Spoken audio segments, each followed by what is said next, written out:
What up, guys? So, before you can listen to this episode, we completely forget to make a proper intro for our guest. So, here I am recording one. This week we have Ryan. He's not only a good friend of ours, he's also an amazing animal photographer. He visited like a lot of private collections, zoo collections, photographed over 1,000 species of animals. And I'm very happy to have him on. He's such a nice and cool and knowledgeable guy. And I'm sure you're gonna enjoy this episode very much. He also has a cool project coming up that he's gonna talk about later in this episode. Yeah, so I hope you enjoy it and let's jump in this episode. Hell Hopefully yeah. not. What was the first snake that you ever saw, Ryan? Can you remember as a Like child? as a child, yeah, I think Yeah. like the first ones were either on there's like this whole square in Marrakesh, Morocco.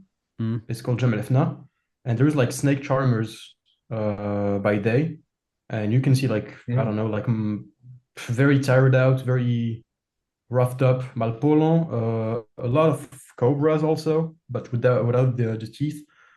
Is Quite a few it bitches also. yeah.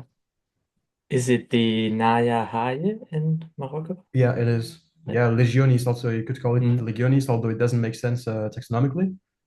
And I think that's the first one I saw because there is a story of me running to a cobra and my mom like saving me, whatever. Mm. And the guy's freaking out, but at the end of the day, man, I mean, it doesn't have teeth anyways. Mm-hmm. Mm. Are all of them defanged And there? all the venomous ones, yeah. Uh, so, So there is only like three species that they bring, which is the venomous species Naya, Bitis hayatans, and maybe sometimes Daboyas. with them, yeah.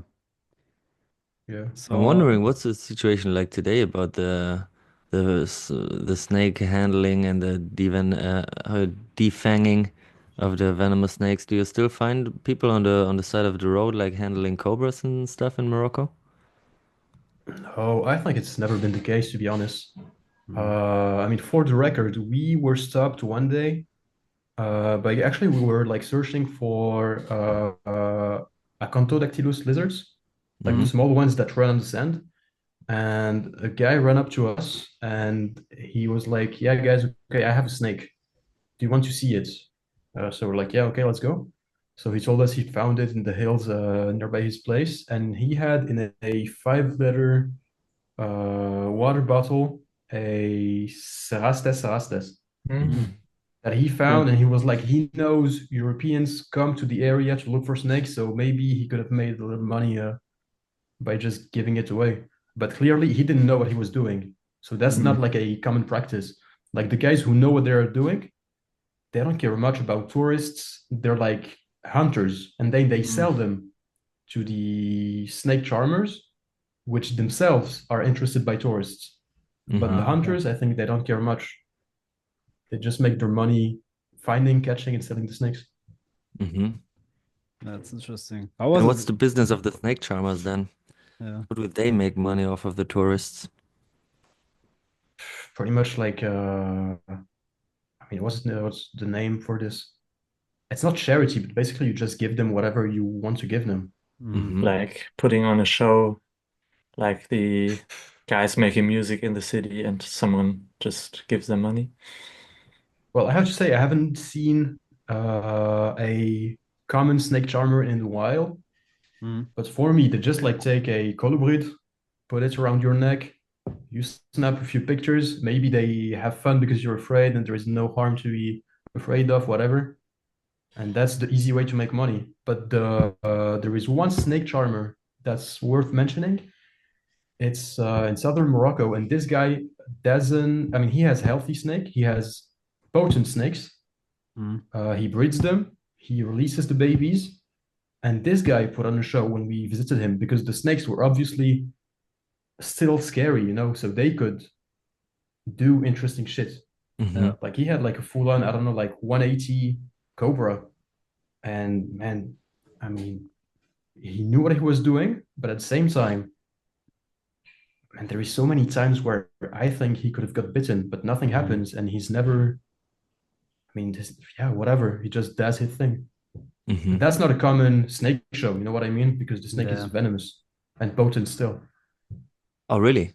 So they don't take the fangs away from those? I mean, this guy doesn't.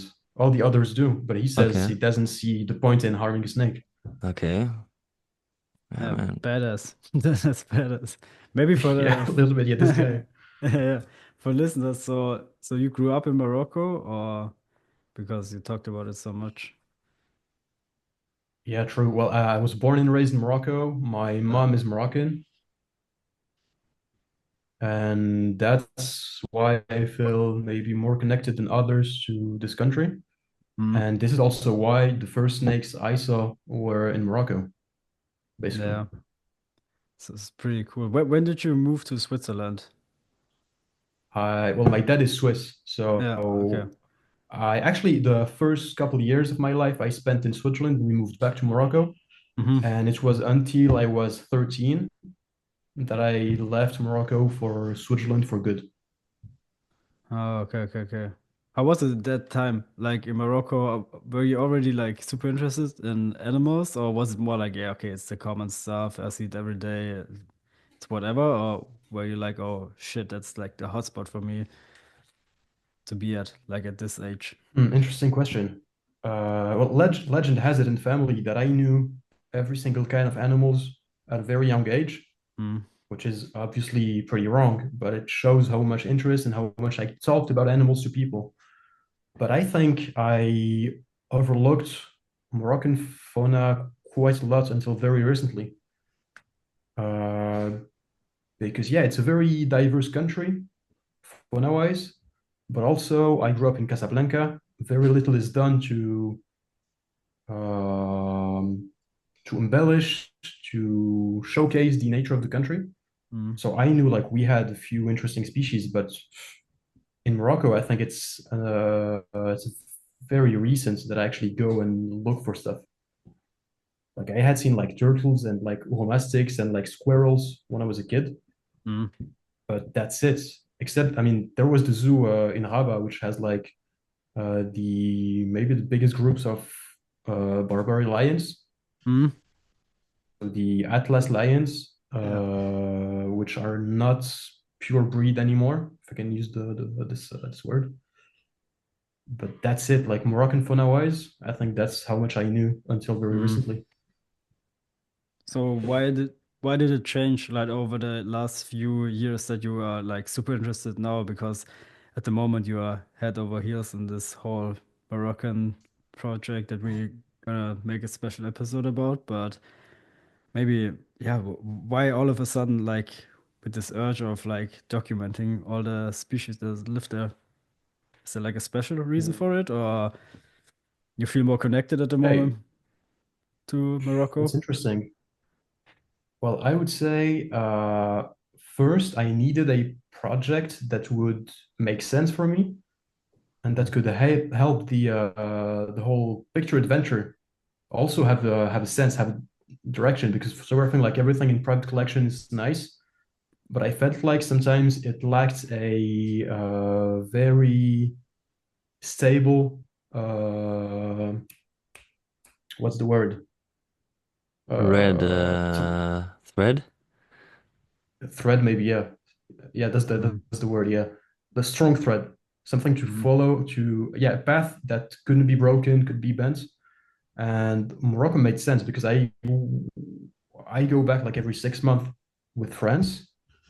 And now that I'm connected to the herp hobby, I know how much there is to be seen when it comes to snakes, lizards, even amphibians, actually.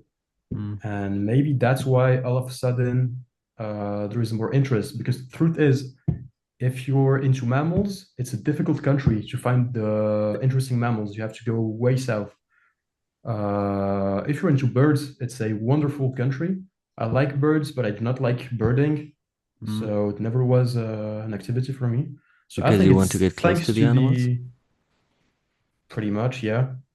And also because birding is way harder than herping, I would say. Way more Yeah. species. you need to know so many details to be able to ID them from afar. You need to know the calls. Uh, there is seasonality also in herbs, but in birds it changes so much from a species to another. And for instance, I think Morocco is like 130 species of herbs when it's about 500 of birds. You know what I mean? Mm-hmm. There's, That's yeah. But I think it's if anyone should go to a country to maybe enjoy some bird life, I think Morocco or maybe Spain would be the two first and closest options to really yeah. get a feel for diversity. I mean, 500 is a lot. That's a Yeah. big variety of species to see. But do you think it's also maybe, for me, it's like now that we are so long in this hobby, we've seen so many different animals and rare stuff. And obviously, you've seen the most of us because you photographed a shit ton of them. And for me, it's like sometimes now I've seen all this crazy stuff, and now I'm at the moment I'm really like appreciate our nature, what we have, like our herbs, what we have like in Europe. I'm like, oh damn! Imagine like seeing it from a guy from South America seeing like a Lacerda, and he's like, oh yo, that's crazy. Is it also like maybe for you, that's why you appreciate it more? Like, oh damn, I grew up there. We have like some badass species out there that is like worth like giving so much attention. That's definitely a point to be made. And also there is so much around that it is not that's overlooked basically because it's Mm, a very touristy country. And although many herb guys go there to find ekis, to find bitis, to find naya, very few tourists go to Morocco for its fauna mm, when it's actually pretty cool and diverse. So I think the combination of me being Moroccan and having grown up there without knowing this much about the fauna, and the fact that it's touristy and no one gives a shit still, I think maybe the two combine to make me appreciate it even more. yeah, Mm-hmm. maybe. And also, when you were talking, I had this. You talked about the private collection Yeah, photography taking. yeah. Something that I appreciate now in the wild, and that makes me appreciate native fauna even more, is the fact that you can have precise data about the location of the animal. Mm-hmm. Because Mm, so many species in the hobby are either mis-ID'd, either in a pretty weird space, taxonomically wise, to the extent where you do not really know what you are photographing. mm, And it's nice still because cool animals, nice phenotypes, I guess. But sometimes, okay, cool, you have a Pristorus carteri, for instance. mm, But then if you were to go to Oman and photograph many different kinds of Pristorus carteri and find the differences in the phenotypes, yeah, where would then the captive one end up if you do not know the precise locality at first? yeah, for And then sure. it's useless pictures in comparison to the other ones. Mm, And can yeah, you even be sure the captive ones are not maybe hybridized over time or were not hybridized, you know? That's something you can just be sure about when you go out in the wild and find the animals in their native habitats. Yeah. And not even sometimes, Ben, to be honest. Because, Mm. Because of reintroductions. For instance, in mm, Morocco, really, tortoises travel a lot because baby tortoises are collected, harvested, and sold. And man, they end up, for okay. example, in big city centers. Some people buy them to release them because they feel good about it. mm, Mm-hmm. But then, man, maybe you have a tortoise that's originally, I don't know, like 500 kilometers south that ends up there, and you just mix up the haplotypes. Mm-hmm. Mm-hmm. So even in the wild, this is something to think about.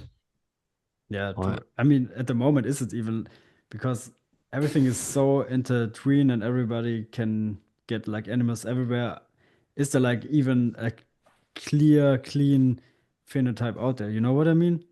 Because there's so much traffic in the whole world going on. I mean, at the end of the day, maybe a lot of animals are some sort hybridized over this whole time that people kept and sold and shared like animals and released them Mhm. maybe.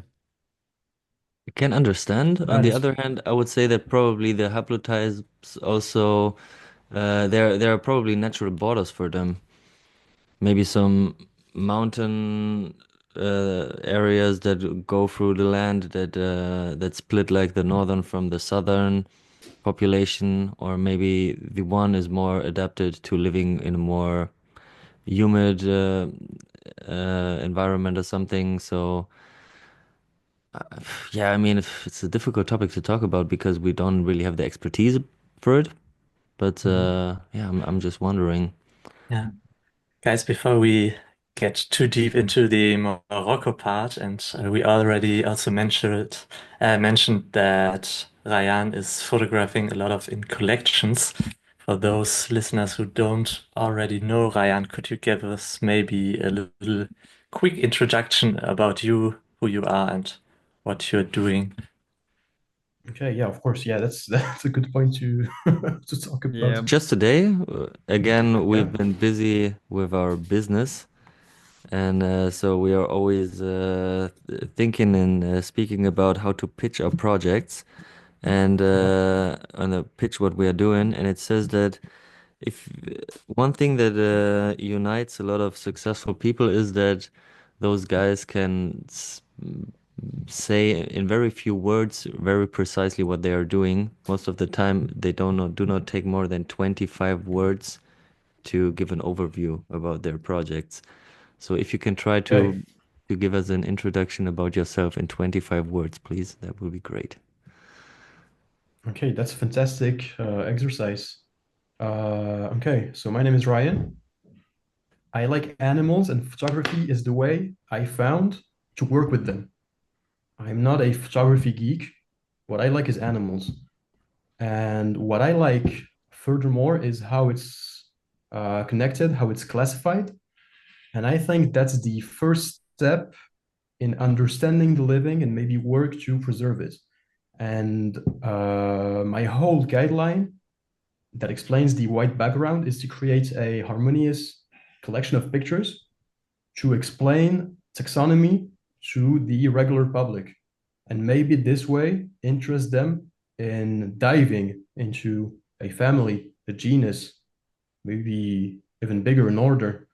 And yeah, that's the I would say that's the way I would sum up my mindset, at least mindset behind photography at the moment.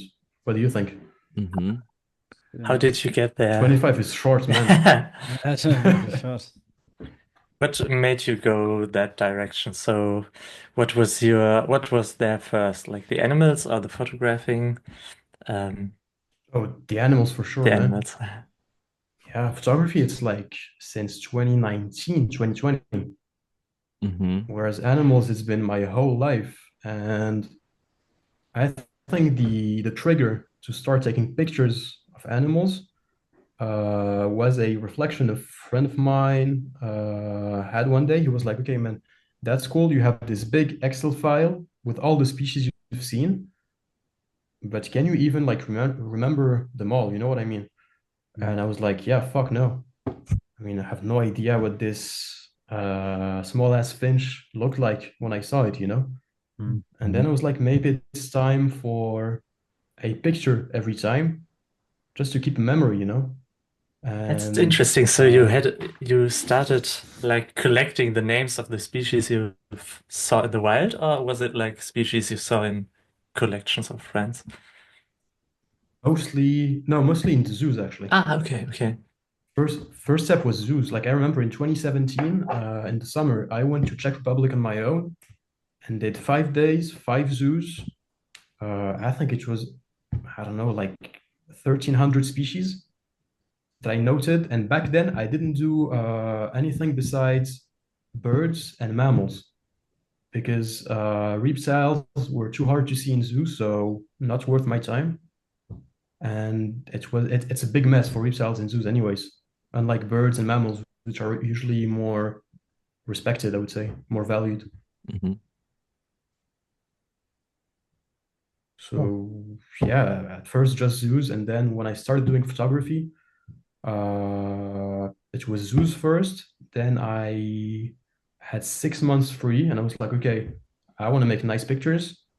Let's get a white background. Let's get some light system, and let's see who has what in Switzerland. And from there on, I mean, it's only getting bigger and Spiraled bigger, out and of the control a opportunities bit. are. What Yeah. do you mean? It spiraled out of control a bit. Like the whole I don't know. networking. Yeah, it's okay. I think it's okay at the moment. I have it under control, but it's true that I have like many opportunities that I would like to seize like tomorrow if I had time. Mm, that's so But cool. I learned to like get in contact with people and maintain the relationship to have the opportunity to take pictures whenever and not like in Mm, 1 week and then done. it's not possible anymore Yeah. because I lost touch or whatever. That's Yeah. something I'd like to talk about with you, like I mentioned Okay. before, because I'm very curious about how you like build up your network inside this hobby and how you also maintain it. Because when I first heard about you, I already knew through the other two guys that you visit a lot of collections from people that aren't, yeah, very public about your animals, how about their animals. So how do you get in touch? What makes people like being so open that they open their doors for you to see their collections? Well, at first it started with Swiss guys. So I went on IG and I tried to find people around me keeping stuff. And I was lucky because of the first persons I reached out to. One of them is Valentin, which you had on podcast, and the other Mm, one, who is maybe one of his best friends, is Colin, who is working with me on the Morocco project. So I made two like really cool relationships from the start. They allowed me in. They connected me to many people, and since both of them kept really cool species, it was good enough of a starting point to convince other people to let me in. But at first, I mean, I remember like my third or maybe, yeah, I think it was my third photo shoot. It was a breeder with only how do you call them? Fat-tailed gecko bifaris, mm, but the common species. Hmm. I think it's maculatus. So it was only this, and now I see the pictures and I don't care much about them, to be honest. But at first, you just need to experiment and connect to people. And then slowly, I learned to just shoot out messages to unknown people. Some say yes, some say no. And the more you connect to people, the more people you connect to, actually, I would say, the more you realize everyone knows each other pretty much. I mean, past the cap, when you're not into like the small keepers anymore, you're into the serious guys. Everyone knows each other, and mm, it's only easier and easier to connect with new people because you can just like mention someone or Mhm. someone can connect you. And for instance, one story that I like very much is there's this guy working in La Ferme Tropicale in Paris. mhm. I told him, man, do you know of people I can reach out to take cool pictures? I have the whole summer free, blah, blah, blah. He told me, yeah, there's this girl you can reach out to, insectivorous snake. Okay. I reach out to I reach out to her. Oh yeah, okay, anytime. I need pictures for a book. Just come by this summer, blah blah blah. I arrived there. Do you like monkeys? Yeah, I like monkeys. Man, I know someone in Germany with a loris. You know what a loris is? Yeah, of course I know what a loris is. And then, man, all of a sudden, I get to meet Ben, I get to meet Flo, I get to meet Stefan, I get to meet Sam also in Antwerp, I get to Mm, meet Jonas in Leipzig. And I mean, from there on, the opportunities just came in easily. I mean, it just keeps on going. You know what I mean? Hmm. Hmm. Yeah. So I think that's the coolest story about the whole thing. So it's spreading like a wildfire. Like a virus. Yeah. Yes, Yeah, but this because is maybe a bit of luck also. I'm not sure. I'm not sure if it's right to call it luck. It's more like the opportunity shows itself because you're just doing a great job. And that's something that I would like more people to see, just the way that you work. Because in my mm, eyes, it's just fascinating. The way that you, on the one hand, network with the people because you're so well spoken in my eyes. you're just so charming, and the way that you, I don't know, set up everything, it's just so cool to be around. But then on the other hand, also the way that you handle the animals. I think the people that are serious about what they are doing, and you like to work with those people, right? The guys who are really invested in the hobby. Those guys, they really understand it very quickly that Mm.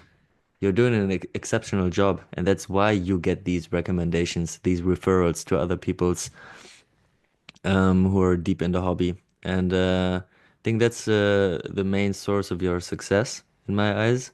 The fact that you just make a great impression on people, and everybody is happy to reintroduce you to some of their friends because you go to their places and you add value.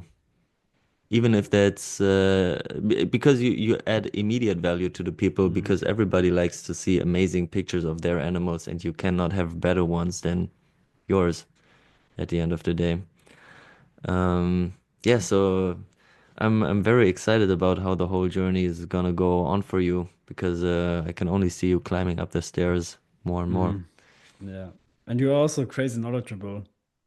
That's also like I mean we are together we've been together to some zoos and stuff like that, and the guys are always like impressed because like you've seen so many things and you know a lot of things. It's crazy. And it's like with some people it's so easy to connect, and I think that you are super open. Like you can see if, in the first 5 minutes if you like somebody or not. And with you, because you're like, yo, bro, like you're Yeah, okay, super but you're easy. a crazy example, Flo, because you're also very at ease with people. And also, yeah, thank you very much for the nice words, guys. It goes straight to my heart, and I really appreciate your your Yeah, of appreciation. course. Yeah, But yeah, Flo, you're a crazy guy. You're easy to connect with. Sometimes it's a bit tougher, with some people, yeah, yeah, because maybe. many people in the hobby are also very shy. Hmm. So we Because it's create a hobby for good introverts. relationships. Yeah. Is it really? I would say so. Don't you I think don't the know. animal Many hobby is many in more the for hobby like people? the spotlight, man. Many of them, I think. Big snake, But do you very do you get dangerous. do you get into animals because you're having a hard time dealing with people, maybe? And that's why, because the animal can't say no, and that's how you get so much into them. I don't know. I think it depends on the I, person, right? I think I so too. mean, Yeah. Yeah, okay.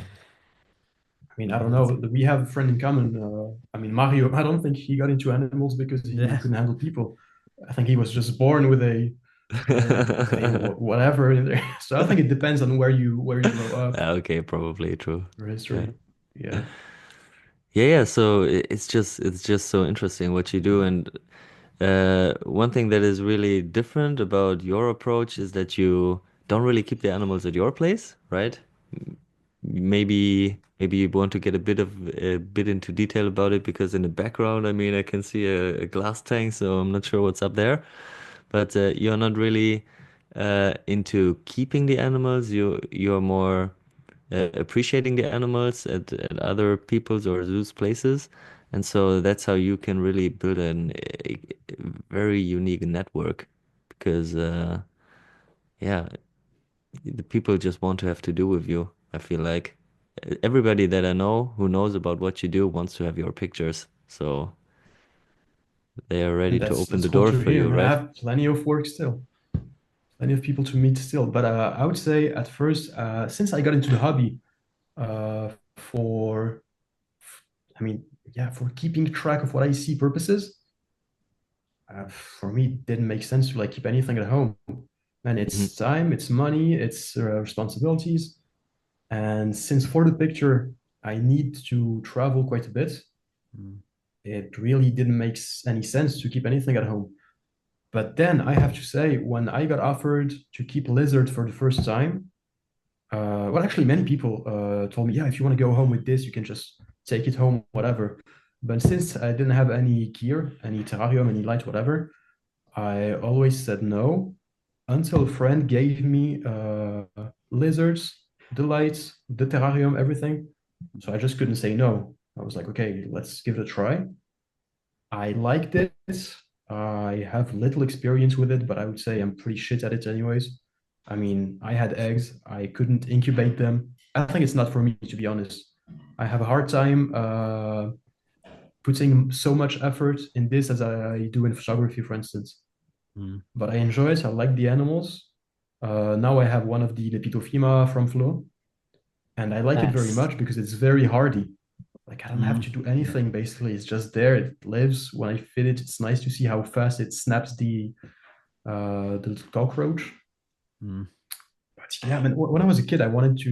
My main goal was to open a zoo someday, which might still be a goal of mine, although I don't know where I will find the money. But myself taking care of the animals, I don't know. Mm. I think what I like the most is creating, thinking about what I did when I was a kid was play Zoo Tycoon.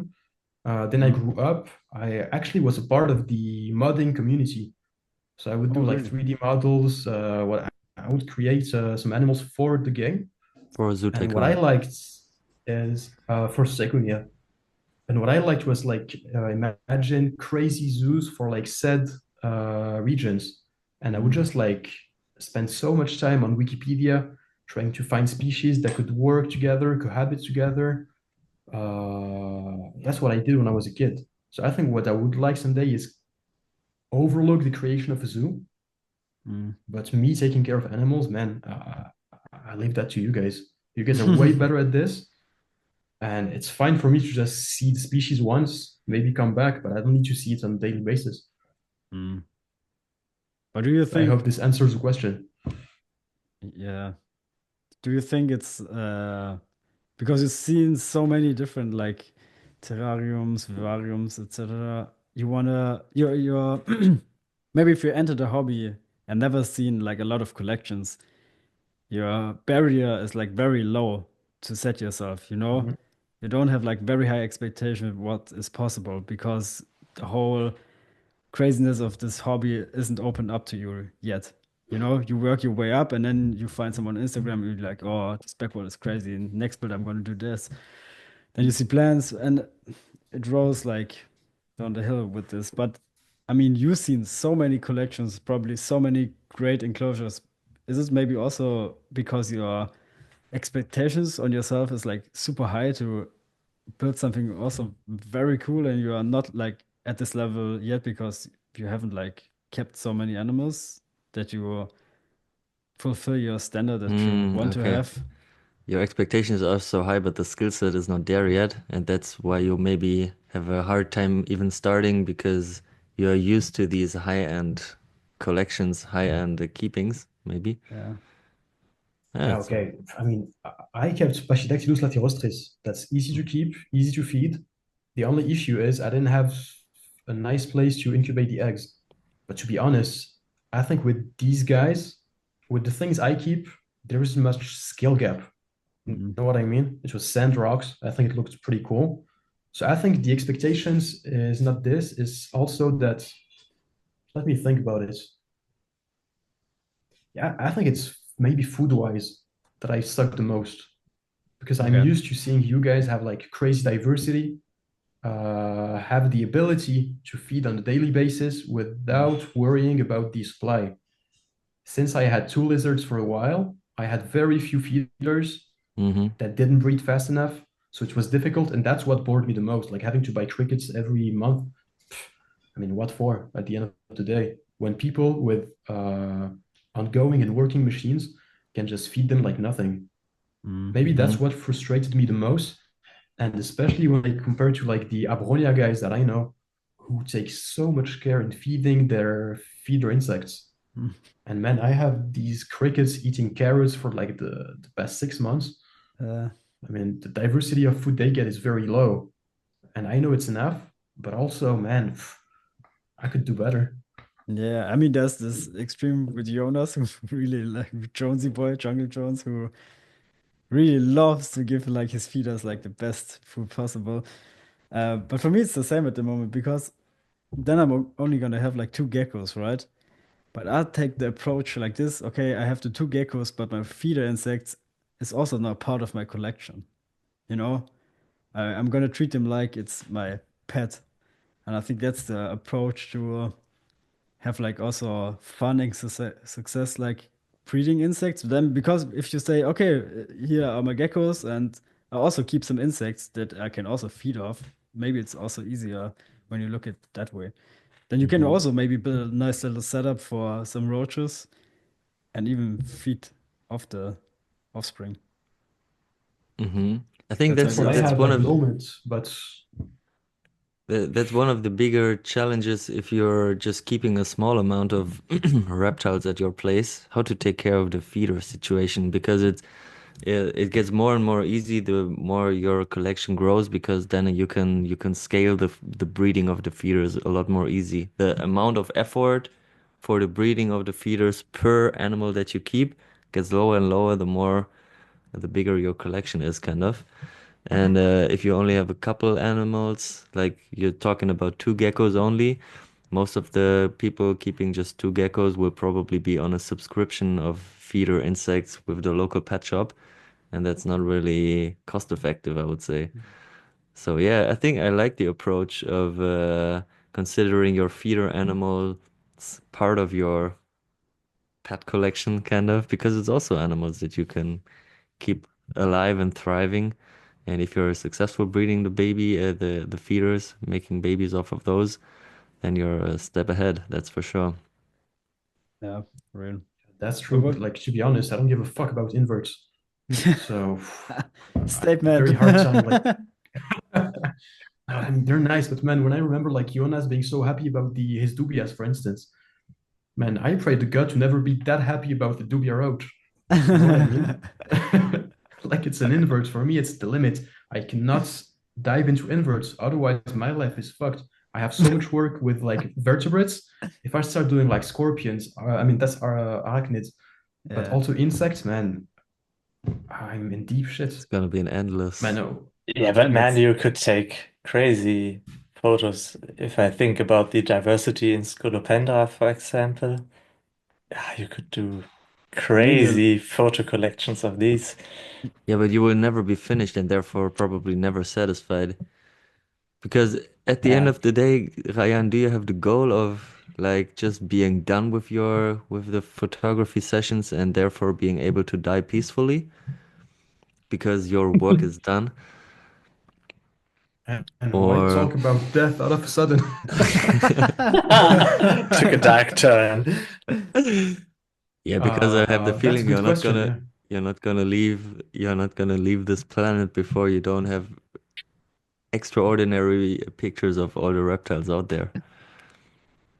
I mean, I would say also, I mean, reptiles are cool, but you know me, Ben. I think I'm gonna do hmm all the rodents as well, for instance. Mm. Maybe all lemurs. But to answer the question, at first it was just about like photographing whatever I could find because there is so much available. I would always find new species. It was pretty difficult for me to go to two breeders and find the same species at first. Now that I have about 1,000 herb taxa photographed, many collections overlap, Mm. especially since the connections I make lead to similar connections usually, at least at first. Mm. And so I created this big Excel file with every genus of reptile and of amphibian, just to keep track of what I have and what I'm missing. And I'm missing a lot, of course, as many things do not exist in captivity. But I think my goal is to maybe see every family Mm. of. It's going to be difficult, of course, especially for mammals and maybe for reptiles too. But as many families as I can and complete as many genus as I can. I think that's what I'd like to go after, since I like taxonomy so much. hmm And it's pretty cool to have this many genus per family photographed in the same way, so you can make collage, you can compare them, you can see the hmm differences and Mm. really focus on what sets a species apart. You know what I mean? I understand that. So your approach is to form like clusters of animals that are in some way that have some similarities with each other. Probably most of the time taxonomically, but also maybe geographically. That's what you're doing with the Morocco project. And Mhm. maybe also, I don't know, convergent evolution stuff. That can also I can see that can be very interesting. Yeah, okay, so Ah. Is there Sorry. already one little project, one little cluster that is already done for you, like one genus of geckos or something? Do you already have, I don't know, all these Spherodactylus species? Probably not, but Oh, which I think project that's a comes? bad example, but let me think. Well, I have many genus done because of monotypical species. So one member per genus. The That's easy work. Xanthonycticebus, for example. Well, it depends who you ask. Okay. Yeah, okay. Yeah, it depends who you ask. Let me think.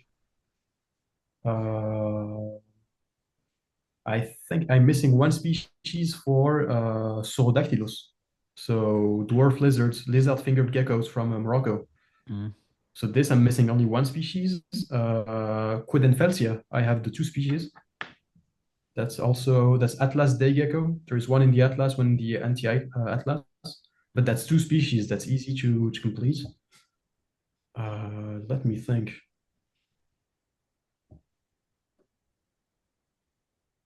Hydrosaurus, I think I have all species by now. But then even when you get like all the species of one genus, then you want to have the females, then you want to have like full-on adults or the offsprings. So you're right, it's never done. You can always go Localities. deeper and deeper. Yeah. Depends. For some species, it's relevant. For others, not really. Maybe the cluster I'm most happy about having completed actually pretty recently is it's not a genus, it's a species, but it's Salamandra agira because we found every single one of them. Though no, fuck, no, never mind. There is still one subspecies in Algeria. However, Ah, the subspecies in Algeria is, I mean, it's the nominate subspecies, but it's way too close to the Speleae one from Eastern Morocco that it could be considered one subspecies from what I know. Mm-hmm. So maybe that's the coolest cluster I have for now because it was also all in the wild. So it adds up something. Mm-hmm. Mm-hmm. Cool. Can you maybe tell a little bit of the backstory? Because I know that it was like in quite crazy amount of time that you find all of the guys, right? It was like a super short The amount of salamanders. days. Yeah. Yeah, well, the thing is, for salamanders in Morocco, the best time is winter. The Mm. first rain will bring the breeding season, and you just gotta go when the rain starts pouring. So we thought mid-December was a good time. Sadly, it didn't rain. Only a few droplets, but it had been so dry in the past months, it was enough at least to trigger something because we got very lucky. We had 10 days, 10 localities, and we found salamanders 9 days out of 10, something like Which is this. crazy, in my Which is, opinion. I think we had a lot of, I have no idea how much luck we had, but when talking with the Uhodela, the Kodata guys, they all say we were pretty lucky. But then also, one thing that I wonder is how much experience do the Uhodela guys have herping reptiles, and how much does that transfer to Rodela? Because we were pretty used to herping, and the homie I was with has crazy eyes. Like he can spot a thing. And I wonder if it was luck or if he just had like crazy good eyes that maybe people focusing on only salamanders and frogs do not have usually. I don't know. What do you think? Mm. I don't have enough herping experience, but I know that when I was in Indonesia, I thought, I know snakes, I'm gonna find some snakes. And then I was in the bush with the locals and they spotted everything and I didn't see shit. So I think a good view for that and a good eye uh, will be very helpful. Mhm. Yeah, I Yeah, in mean, Morocco, local people were also very good at finding salamanders, for instance. There was yeah, this spot at one point where we didn't find shit, and I mean, the guy found everything and pretty easily. And I don't know, like nothing worked for me. Like, couldn't find any movements, any color. So, yeah, maybe knowing the environment is important because then you know what stands out. Mm, But I don't know. I'm by no means a very good herper. I would just say I'm very dedicated. So I mm. just try to the point where I can find something. Yeah, but sometimes it's also like I remember I look for the Vipera berus in the Black Forest, right? For a lot of times, right? Never had any luck, zero luck. Then I did go with Ben Jones. We drove up there, like we walked how long? 2 minutes, and we On the found first one, one melanistic one. melanistic Nice. one, right? And then at one point I was there again, and then it was like raining melanistic ones. I saw him one day, I think 9 individuals. And then you know Crazy. the spots, and then they're always there. And I think maybe it's also sometimes luck. Because I looked at the same spots like 3, 4 times before that, and they were not there. And maybe the right air pressure, the right sun exposure at the moment, and then you're just like lucky. And for me, it's like sometimes I have the feeling once I see an animal, my eyes get adjusted to the shape of this animal, and then all of a sudden you see like a lot of things that looks like it, or you have like opened up your, let's call it, third eye to see the reptiles. You're calibrated. Yeah. Mhm. Yeah, for real. And sometimes I was walking around and was just crazy about it, right? I saw like under every branch, I was like, oh, there is one. And then I got like completely insane and found nothing because I think I was so overstimulated. Okay, okay. Yeah, it Yeah, but it's makes interesting. Yeah, yeah, yeah. makes sense. I would like to make another point, and I'm thinking that the success you are having probably also has to do with the preparation, because also you need to know what you're looking for to find it, and therefore you need to have like a precise understanding about the taxonomies and the distributions of the animals you're looking for, and therefore maybe you can go through scientific papers. You can maybe find in the literature the spots where the species was originally described or most often found, and that's how you can just level up the chances of your successes in herping. So I'm wondering what part the research plays in your adventures. That's interesting. So in for this trip, I think it was everything because the I read everything I could find about salamanders. I collected every precise location I could find. And I also reached out to a couple of scientists who had undertaken similar trips a few times years before. And one of them gave me so much info. It was so easy to find them, maybe because of this, because I mean, Mm-hmm. sometimes it was a matter of like 20 meters. That's how Mm, precise he guided us. okay. And so I had like the precise locations. Salamanders you heard by night. So during the day, you can make some, you can just go on and look at the habitats, figure out where to look at night. You can also tell local people, okay, it's going to be me tonight with the lights, do not worry. And finally, having this scientist on WhatsApp every day, man, it did all. I mean, that's Mm-hmm. thanks to him that That's a we game find changer. everything. Uh-huh. Mm, I mean, every time we had a question, we would ask. And I mean, I had this big file with all the, I knew every day what I was going to do. But having someone to ask about I don't know, the conditions, also have someone tell you, yeah, this is good. You can go look, go in with a positive mindset. mm, And man, the first night it took us like 2 hours because we didn't have any precise location. And it was very difficult to find the precise spot because they live on usually north-facing cliffs or hills or whatever. And it's many micro habitats. mm, So maybe, I don't know, by night, I think you can miss like a spot by 25 meters, maybe even 1 meter if you do not look at the right place at the right time.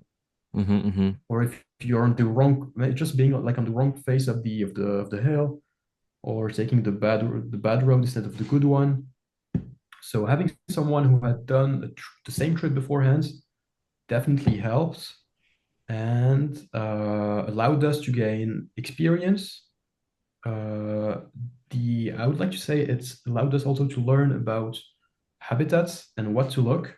Mhm. But at the end of the day, the habitat was so different throughout the whole Mediterranean coast that all it did was teach us to look for, man, for as I mean, sometimes it was dry as fuck, and you just need to find like one fern, and you know, okay, here there is humidity. Maybe by night, the humidity of the sea comes by, and you have salamanders.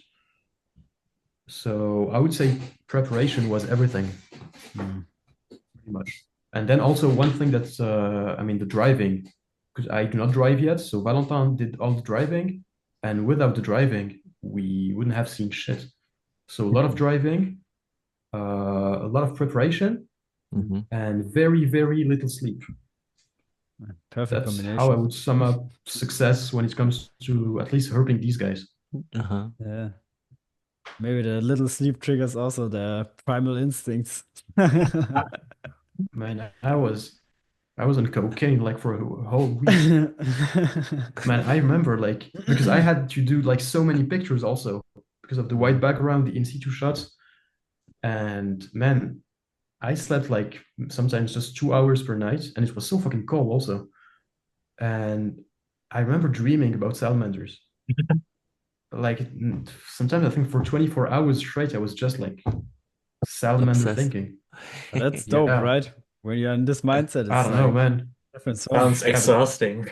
man, when you want to sleep, I mean, you don't give. I close my eyes and I could see the shape I wanted for the picture because that's the hardest thing to achieve is to have the fucking animal pose the way you want Mm. it to pose. And Yeah, man, I remember like I had the shape in my eyes when I closed them. that's nice. What do That's you? also something that I learned from you is like not only putting the animals on the background, taking a couple of snapshots, but really working with the animal, really to try to show it in the best possible light, so to say, right? You're speaking about posing, and that's really what you do with the animals. I remember when we were at Luca's place, the veterinarian here in Karlsruhe, and we took pictures of the ophagas. There were some tiny frogs which are hardly, you can hardly see them with your bare eyes, I want to say, to make it a little bit over exaggerated. And you were really working with those little ones and trying to make them pose. And that was something that impressed me quite a bit. You know, that it's not only about putting the frog on the canvas, taking a couple of shots, but really working with the animals, you know, to put them the best possible position. Because at the end of the day, that's really what makes the picture stand out, you know, And also But that it looks natural, yeah, right? It's not like and proud. artificially created. Yeah, yeah. It's like you can really see that it's like there's like dedication behind this picture. what Yeah, animals I did don't know you? if Oh, people sorry. can see it. I'm I sorry, think go so. ahead, Till. Yeah, they can see it. Sorry. I Yeah, wanted to you guys ask. maybe, but yeah, whatever.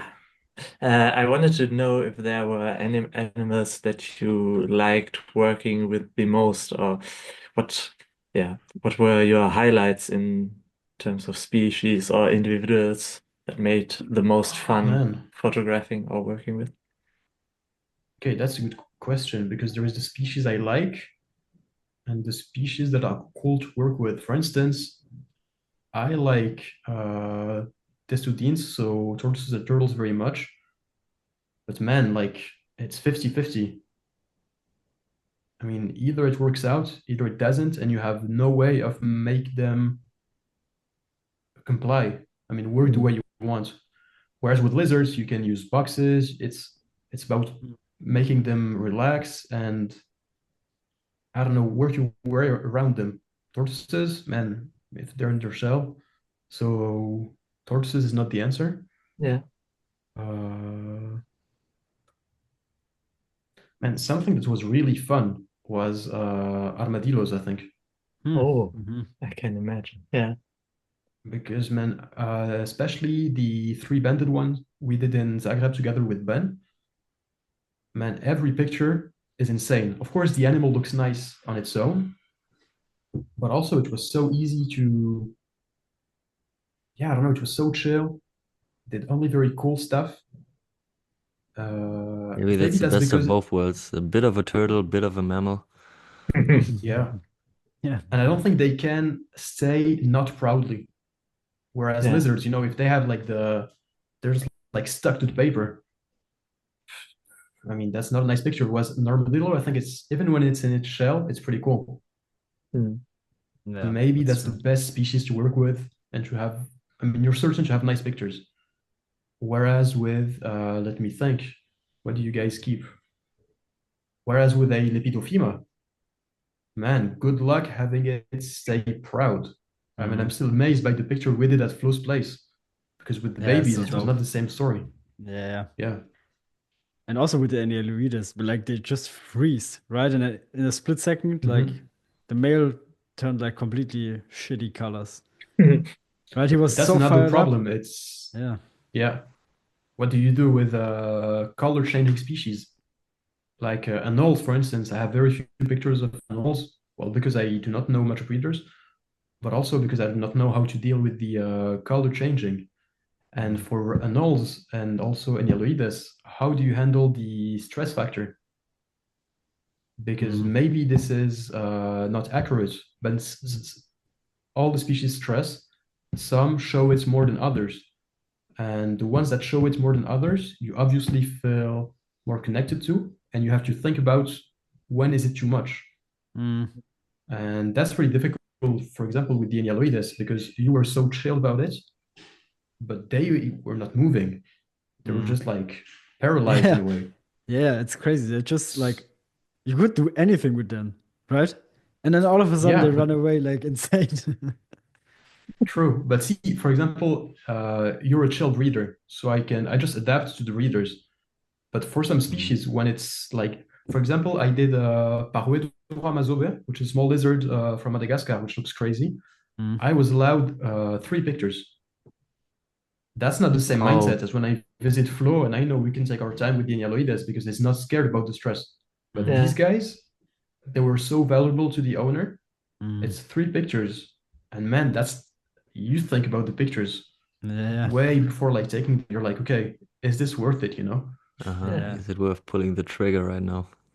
But it's very good exercise because usually I take like a bunch of like average pictures as like a safety level, basically, Mm. as a backup, and I work my way up. But Yeah. maybe it would be better for the animals if I just like went slower, took less pictures. I don't know. I would It's say, I yeah, would of argue it strongly depends on the type of animal that you're working with. Because especially course, with yeah. animals that are very active, like I'm thinking about rodents, for example, probably it's better to Yeah. take a lot of shots to get a good one more or less by accident. With the animals Mhm. that are more easy to manipulate, probably there you can Definitely. take your time and then take the one great shot and not so many trashy Yeah, ones. that's true. Do you have Yeah, some I was tip? editing the. Oh, sorry. Yeah, go ahead, Phil. No, go ahead. Sorry. I was editing the step lemmings from Zagreb yesterday, Ben. Mm-hmm. Mm-hmm. And man, I don't know if you remember the photo shoot, but like Mm-hmm. there's Yeah, not a man. single picture. I mean, it's always moving. So the pictures are nice because it looks like he has like a train to catch. Okay. But man, there's not a single one where he stood still. Uh-huh. Wow. And in that case, yeah, you have to just like fire up the pictures and hope for the best. Uh-huh. And did you Pretty get a much. good one? I have 2 good ones, I think. Mm-hmm. 2 pretty cool ones. I mean, not the kind I'm used to, like the naturalistic look, but they're cool. You have to, I mean, it's animals. You have to take what they give you also. Mm-hmm. Mm-hmm. That can be an introduction to a nice topic, which is private keeping versus zookeeping. Yeah, I wanted to ask exactly this. It was like perfect. So, Okay, go you've seen ahead. so many different collections, right? You see so many different private collections, you see so many zoos. Like, what's like the main difference? Of course, like one is professional, there's money involved, but yeah, but what is your experience like with both of them? Depends Okay, on I would working with say them. it depends on the taxa we're talking about. When it comes to mammals, I think zoos are very, very strong, usually. There is a few private keepers doing cool stuff, but there is also quite a few private keepers doing shady stuff, I would say, for mammals. Mm. But yeah, one could argue that bad zoos exist too for mammals. So maybe it's 50-50 anyways. But I think for mammals, some zoos put the level so high, privates have a hard time catching up sometimes. But it's very hypocritical. It depends on the species. Because of course, for rhinos, a private keeper is going to have a hard time matching, I don't know, the exhibit in Leipzig or no, in Basel, whatever. But the smaller species, the better the private keepers are. And that applies for, I think, all herbs. So all reptiles, all amphibians. Even when zoos have cool exhibits for their frogs, their lizards, it's a very small selection of species compared to what's available in the hobby. And even in one private collection, sometimes it's better than a whole zoo. So I think herb-wise, private keepers usually do the best. But of course, some zoos really try to do things the good way. I'm not sure who here has visited Prague, but I mean, turtle-wise, for instance, they have crazy cool exhibits. They bred a lot. They breed a lot of uncommon species. There is also a few EEPs working out, I think. Köln is another good example, which you guys have visited. But private keepers keep just so much more diversity-wise, and the number they breed is insane compared to zoos. Mm. Like every so often, you see like achievements of a zoo breeding a reptile, and you just know like many private did it already, you know.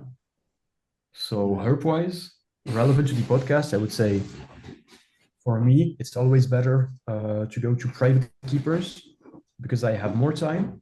I have access to cooler animals usually. Zoos is nice for specific species. For instance, the Atelopus in Karlsruhe, which no private keeper will have for a little while, I think. It's better for more common or bigger species also, because they have the infrastructure to allow for bigger photo shoots, I would say. Yeah, of course. That's how I would phrase it.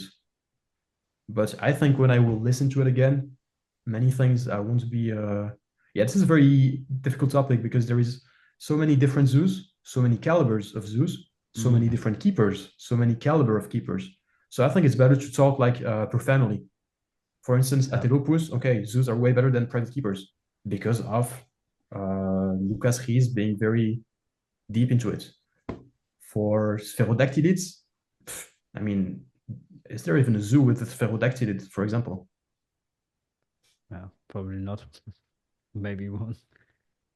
Yeah, because Yeah, like I if think people are that's not interested in this, right? The visitors are not there to like the bare minimum of the visitors are like enthusiasts that want to see like this special brown gecko. Or I mean, most of the visitors are there for the lions, the cheetahs, the elephants and stuff like that, which is also fair. But on the other hand, it would be also great to see like rarer species of herbs in zoos and not always the same. And for me, it's always, when I was younger, it was always amazing to see the collection. But now, oftentimes, like herb-wise zoo collections are like trash. And also, it's not getting taken care of like quite nicely. Oftentimes, the terrariums are like old standards, right? When you compare it to private keepers, how they set up some animals. I mean, I can understand it, so because they have to go through to even set one up, they have to go through so many steps. But I mean, I don't want to call out the Wilhelma, but some of their enclosures, I'm like, okay, it's better to don't keep anything in there than set it up at the moment. And that's what sometimes. Yeah, but it's very zoo by zoo. Yeah, Because then some zoos give their reptiles such Yeah. enclosures no one could do this in. Yes. I mean, yeah, of course, there's a few crazy guys. Yeah. But for Of course, instance, yeah. Mazoala Hale for any herb in there, although it's pretty basic species. I mean, good luck matching this. Yeah, of I mean, course. I like your greenhouse, Ben, but man, you need like a few more millions, I think. Yeah. Yeah, that's for Yeah. sure. What is Flo That's what I doing? think. Sorry, I need to Okay. But yeah, I think it depends on the zoos. It depends Also, on the. probably there's still a lot of zoos to experience for you, you know. And you don't really have the full picture yet. I mean, there's still so many places you have not been to, so many people you didn't really meet Mhm, in person yet. So mhm. probably your idea about it will change over time still. Yeah. Maybe I don't know if you want Maybe, to. yeah. Yeah, I don't know Go if you ahead. want to talk about the people you want to visit, but can you give us a little overview on what countries or zoos you want to tackle next when you're done with the Morocco project? Well, I think both are gonna. Yeah, it's not like only Morocco projects. I will always keep Yeah. doing like random species on the side to grow the collection, Mhm. the picture collection. But one thing I have been thinking about for a while is the US, Oh, yeah. because there is so many things that they have that we do not have. I think the diversity is still way bigger in Europe, and I probably have still more species to find in Europe than I have in the US. Thing is, in the US, I can add the herping part also. I can do so many wild animals, and then True. that's another game. The issue is it's far away. I would have to go for quite a while to really experience it. That's the same thing for Australia, for instance. But if we were to keep to Europe, because I think I still have like a lot of work in Europe, um, okay, maybe I can say it here. One of the dream of mine, and Ben is well aware of this, it's actually the first zoo where I was overwhelmed by the amount of species because they had one room full of rodents and most of the tags were written in Czech. And man, I didn't know what I was looking for, and it was hard and it smelled and it was a difficult day. But it's Zoo Pilsen, Mhm. and I mean, I'm not sure if anyone from Zoo Pilsen is listening, but I would love to photograph everything they have. I know it is not like the best zoo in Europe. Many people criticize this zoo, but for us that are a bit younger, we didn't know like prime Frankfurt Zoo in the 70s, 80s with like all the primates of the world. For us, it's nice to have these OG zoos with crazy collections, maybe to experience something we will never know because this is due to change. And while they have so many species, I think they have like 1,200 at the moment without counting inverts. Wow. I mean, that's a lot of work for me. Yeah. And it's not only like basic species. They have very dedicated keepers. They have insane species when it comes to reptiles. Mainly, I mean, their focus is on islands. So, for instance, they have the lone individual of a pseudogecko species Mm. that just came in like in a box. I think they imported something the gecko was in, and this is a species we will never see again in Europe, probably. Mm. So Okay. for me, it's cool to have the picture because the individual, although it doesn't make sense to be kept in Europe, it is here, and it Mm. has a cool story, in my opinion. So Yeah. Pilsen is a big player for me. And should I give maybe private collection as well? Yeah. Yeah. Okay. Go for it. Uh, I mean, I cannot give names, but it's mostly French guys, Mm. and they have salamanders to an extent you have no idea about. Like one of the guys of the team probably had between 200 and 300 species at what point? At once of salamanders. Crazy. I think he Wow. doesn't have them anymore. It was a lot of like old animals, lone animals. Not everything was breeding. Maybe it was even more actually. I can't remember the exact number. But there is a lot to be done in salamanders, and it's a very different hobby than the usual herp. It's not the frog guys, it's not the lizard guys. It's very separate. They have their own boursen, they have their own network, and I don't know, it's like a nice mix of many words because it's lizard shaped usually, but some can swim. I don't know, it's very cool. So Mm. salamanders next maybe. And then of Interesting. course, well, all mammals, I mean, just waiting to do an aardvark, to be honest. I think Ben could help there. I think so Yeah. too. I think it's in the books. Yeah, just recently, Flo and me, we've been talking about a bit about salamanders, especially the tree Mhm. salamanders, the climbing ones. That's And so dope. yeah, I have the feeling that they are not really so much present in our hobby of herpetoculture here, because also you don't really see them so much on the expos and stuff, but I'm saying there are, but I'm more saying there must be so many incredible species of salamanders out there that also some people must be dedicated about working with, that I'm just sometimes wondering where those people are, where I could just appreciate their keeping and stuff. Do you, when you connect to those guys, the salamander guys from France that you spoke about, how did you get in touch with them? And was it something that started over Facebook groups, for example, or was it also more like recommendations? Do they have a little club system or a little salamander society in France? How does that work? It's all about the two guys for the Salamandra Algira, the two guys that helped for the trip. Mainly one Mm-hmm.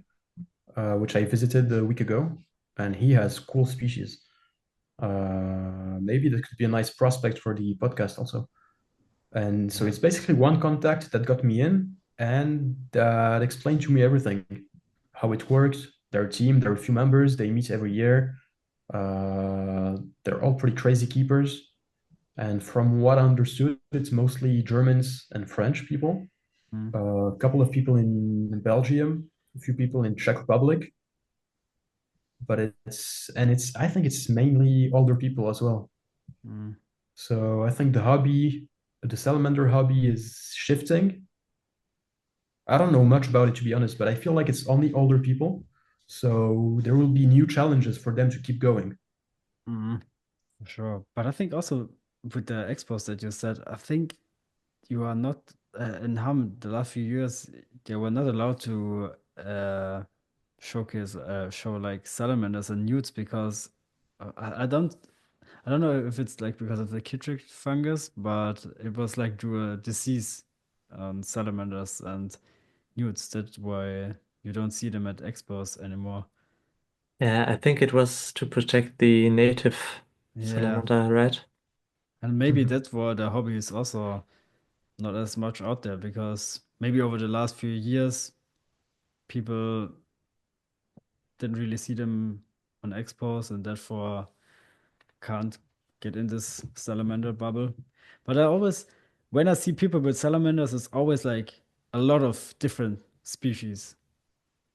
It's not only Mhm. like one or two, it's always like 10, 12. Like it's always a lot of different species of salamander and newts.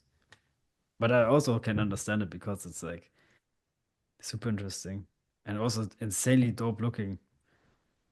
Like the guy that Mhm. Yeah, sent true. you the slithering salamanders on YouTube to here's also some North American species. Just insane looking, like bright red with black spots on it. It's insane. And also the tree salamanders. Yeah. How are they called? Bolitoglossum or something? Politoglossa, yeah. Yeah, yeah. Man, Yeah, but these guys are insane. seldom seen in the hobby. I don't think there's many around. Yeah, but it's also crazy. I mean, they can also shoot out their tongue. And I think some people don't even know this. It's so cool. What are Hmm. the Yeah, and then you challenges have about all keeping? the. Sorry, Oh, sorry, Ben. I was Just meant wondering. to say there's newts also, because we keep saying Mm. salamanders, Yeah, and but newts. Yeah. newts make up for a lot of the diversity in family and also crazy species there. Mm-hmm, mm-hmm. Also, yeah, go ahead, Ben. Probably it's more challenging to keep them because of the temperature requirements, because there's probably a need to cool them down, not only over the period of hibernation, but also throughout the year. I can remember, Ryan, you told a bit of a story about one of those salamander guys hosting his own cave with a salamander keeping inside. It's true, Yeah, right? this, yeah, it's true. And I think many of the guys keeping salamanders, from what I've heard, again, I do not know many of them. I've heard of stories, I know a few, but I think cave work very well because they keep the humidity in. The temperatures are just about right. And I think one of the other challenge is raising the tadpoles. I think Mm, depending on the species, it can be very, very challenging. But at the same time, I feel like maybe it's because I only met a very good keeper, but it's usually the case when you meet like very talented breeders, it looks easy. Then you take the species on and you realize, oh, okay, it's not that Mm. easy. Yeah. yeah, it's I, the same when you're watching Olympia on the TV, for example. I'm always thinking I could easily be a gymnast at Olympia or maybe play in the basketball team. But once you get your hands on the ball, it's a whole different story. Yeah, yeah, definitely. for real, we need some salmon and you people here. Reach out Yeah. if you In smart general, viewers. more amphibians. I think. Did we have any amphibian people on here? Not yet, right? Not yet. Really? No, I don't think so. Okay. No. Yeah, I think most of the guys we know will not speak in English also. That's why. Uh, Yeah, probably. Yeah. Because, yeah. Okay, interesting. One thing that I'm wondering about, it's a bit of a different topic, but Switzerland is quite separated from most of the countries in in Europe because it's not a part of the European Mhm. Union. So I'm wondering if the herpetoculture scene is different to what we are used to here in the EU. And I'm thinking you have a very good overview about it. Um, are there, or originally I would have imagined Switzerland to be less diverse in the species kept because of probably difficulties bringing in and out species for exchange of genes. But from what I've known, what I've gotten to know by now, it is a very nice place, very diverse collections, very high quality stuff. So if you can give us a quick overview about the situation of reptile and amphibian care in Switzerland, that can be very nice. So, at first, I thought the diversity was very low because of the difficulties in bringing in the animals, of course. But by now, I would say there is quite a few specialists that are very, very deep into their craft and that have like phenomenal collections. Some species, I think, in Switzerland maybe cannot be found elsewhere in Europe. Of course, very few of them. So I would say the diversity is quite big for such a closed country and a small country. However, if you only compare the size of the country, I think the craziest place on earth is Czech Republic, because I think it's about the same size as Switzerland, and I think they have everything, whereas we only have either commoners, either crazy nerds with like crazy species, but yeah, I think we are far from covering the whole diversity in Europe, and that is also due to the fact that very few. I mean, yeah, you cannot import, and there's not like La Femme Tropicale or stuff like that in Switzerland, like big importers, that bring in stuff every 6 months from Malaysia, from Togo, from whatever.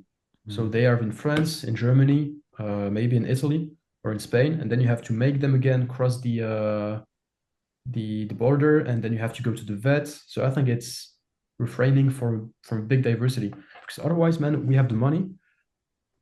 I think the fact that I mean, Swiss guys are making a lot of money compared to other countries, which helps in Mm. getting animals whatever the cost.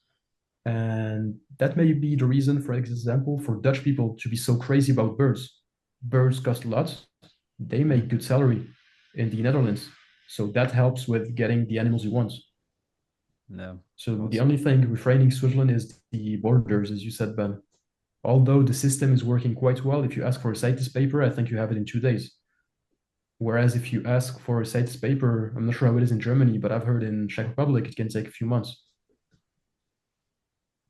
Mhm, So it's not that difficult to bring stuff in. You just got to do the paperwork. mhm. Okay. And probably as it is more of a hustle to get a hold of the animals. Maybe you value them more, and maybe you, once you have them in your hands as a Switzerland keeper, maybe you take much better care of preserving them and not treating them as like a casualty that can be easily replaced by some new supply from the local importers. Maybe that plays a Mm, role. I'm not sure. that could be something. I don't know. I keep talking about Czech Republic, but they have this big story about being in the USSR for so long and being very limited when it comes to importing the animals. And the story goes that that's why they're so good at keeping animals, because they only got so much to work with. So it wasn't a choice to keep them alive and to make them breed. And some of the best keepers in Europe are in Czech Republic. And I think per capita crazy breeder, I mean, they're far ahead, I think. Hmm. Hey, So it's not only about like the value you give because of the borders, it's each country has a history. And it's true that in bigger countries where the animals just arrived in the hundreds, maybe their value is lessened. Mm. Hmm. Yeah, okay, interesting. maybe we need to get someone from the Czech Republic on the podcast also. Definitely. I Just a mean, matter of time. Yeah. yeah, I think so. And they speak good English too. I mean, at least the one I've met. Yeah, give us the context, bro. Yeah, I think let's talk about it after podcast. But I think there's quite a few people who would be happy to join Yeah, the podcast effort. Nice. Yeah. Uh, Thanks. would be dope. So we're creeping up on almost 1.5 hours. Maybe as a closer, if it's uh-huh. okay for you, if you don't have like any more questions, you could maybe tease a little bit about the Moroccan project. And yeah, we're gonna make a second episode dedicated to this whole project. But maybe for the listeners, you can tease them a little bit about this project, and the next one we're gonna do a deep dive into this whole thing. Okay. So how would I phrase it? With a couple of friends, we want to photograph every single herb species in Morocco, as well as a selection of mammals and birds that need the extra attention when it comes to conservation. The idea is to use this project to then create more tangible, more real conservation efforts. I have a few ideas, but the idea is to have an impact. And for this photography project to be the trampoline on which we bounce to generate the momentum to have an impact in Morocco. The country is doing great stuff when it comes to larger species. Smaller species, there is not so much interest in yet, from what I understand. And as a Moroccan, as a lover of this country, of the diversity of environments, I think it could be a nice project for me, as it would make more sense than do it elsewhere, at least for now. Yeah, so far we took a few trips down there dedicated to taking pictures of its fauna. It's going great. Many things are happening. Many opportunities are creating themselves. And I hope to very soon be able to come public about this all and to bring everyone around in the project, because the idea is to make it a project for everyone and by everyone, to make it a team effort, to make, yeah, to have an impact together. What Nice. do you think? Is it a good pitch? Yeah, That's great. man. It's You, perfect. Yeah, you okay. made me interested in what it means, a project for everyone. In what way can I participate in the project? How can I be a part of it? Wow. I mean, the first step is finding money for us. So it's for everyone to give money. Nice. More on the No, next but like, episode about that. no, but this is an interesting question, because as much as we would like to make everyone interested and knowledgeable about the Moroccan fauna, there is also this question about how much information you want to give people, because how much bad they could do. And so that's a good question. But what I think the idea is, Morocco is nearby. Morocco is a safe country, and I keep hearing people being scared to go to Morocco. Morocco has an incredible diversity when it comes just to rocks, then environments, then species, and people do not experience it the right way, in my opinion. They miss out on so many cool experiences and sights. So I hope for it to be for everyone in the sense that maybe we can offer people cool experiences and create access to different type of vacations. Maybe doesn't mean they have to go on a herp trip, but maybe you can go to one place and finally, maybe on one evening, take the time to go by the water running, find two frogs, one toad, one turtle, and you have another experience of Morocco. What do you think? All right. I mean, your idea is then to offer the people to join you along your adventures and therefore help you with the financing of all of it. In return, the people have unique experiences that they will never have the chance of experience otherwise, right? I mean, that's an idea, but I'm not sure I would be. But yeah, I think I'm pretty good of a guide actually in Morocco. I mean, my friends enjoy it when I guide, I think. But I don't know if that's what I want to do Mm-hmm. because it's different bringing friends and bringing unknown people.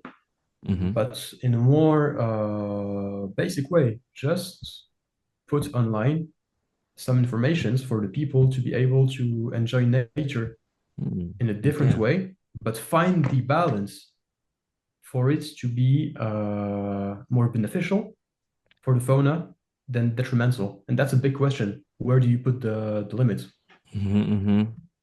Yeah, earlier when you spoke about the scientists guiding you to the places where you can find the salamanders, I was wondering what type of trust you need to build before somebody is ready to open up his knowledge about it. Because as you said, you can do a lot of good, but you can also do a lot of bad if you have the wrong intentions, but the right information.